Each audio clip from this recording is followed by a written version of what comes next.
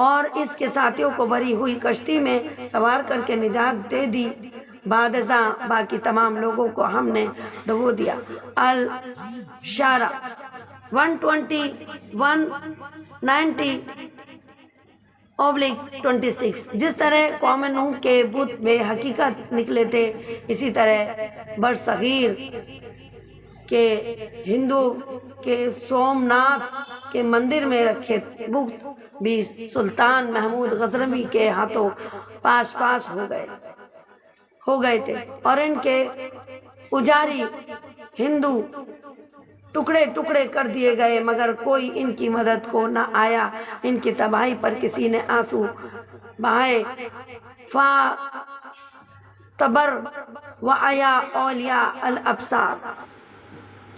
یہ میرا واقعہ ہے نوح علیہ السلام کے بارے میں تھا۔ تو انشاءاللہ آپ میری ویڈیو کو دیکھنے کے لیے، سننے کے لیے میرے چینل کو سبسکرائب کریے، لائک کریے۔ انشاءاللہ آگے کی ویڈیو بہت جلد آپ کے سامنے ہوگی۔ اللہ حافظ۔